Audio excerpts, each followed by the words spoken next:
Hello and welcome back friends. आज हम जानेंगे टैक्स रेट्स के of mutual funds for the year 2024-25। Taxes on capital gains based होते हैं होल्डिंग पीरियड पे। अब ये दो कैटेगरीज हैं, short term and long term. आप म्यूचुअल फंड्स की बात करें तो आप उन्हें दो कैटेगरीज में डिवाइड कर सकते हैं, equity based funds and debt based funds. Equity based fund अगर डिवाइड होते हैं शॉर्ट टर्म और लॉन्ग टर्म में तो उनका ये क्राइटेरिया है। अगर आप इक्विटी फंड को 12 मंथ्स या उससे कम के लिए होल्ड करते हैं फिर उसे सेल करते हैं तो वो टैक्स होगा एट 15% फ्लैट। अगर आप उन्हें 12 महीनों से ज्यादा के लिए टैक्स करते हैं तो वो होगा 10% flat on gains above 1 lakh a year. यानी कि अगर आपने लॉन्ग टर्म उन्हें होल्ड करा है तो उसमें आपको 1 lakh straight up set off मिल जाएगा, एग्जेम्पशन मिल जाएगा, उसके बाद ही आप टैक्सेबल होंगे।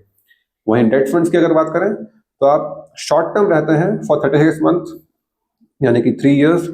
अगर आप उन्हें 3 साल या उससे कम के लिए होल्ड करते हैं तो वो टैक्स होंगे शॉर्ट टर्म बेसिस पे यानी कि स्लैब रेट्स के अकॉर्डिंग। और वहीं अगर आप उन्हें 36 महीनों या 3 साल से ज्यादा के लिए होल्ड करते हैं तो भी वो टैक्स होंगे at slab rates but no indexation benefit from 23-24। अब अपडेट्स की बात करें जो कि बजट 2024 में आया था तो 23 जुलाई 2024 के बाद जो भी लॉन्ग टर्म गेन्स होंगे फ्रॉम डेट फंड्स उनमें इंडेक्सेशन बेनिफिट नहीं मिलेगा और स्लैब रेट्स पे टैक्स होंगे।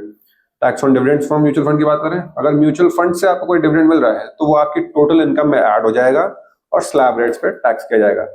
वहीं इस पे टीडीएस भी एप्लीकेबल होगा 10% अगर आपका dividend exceeds 5,000 rupees per year.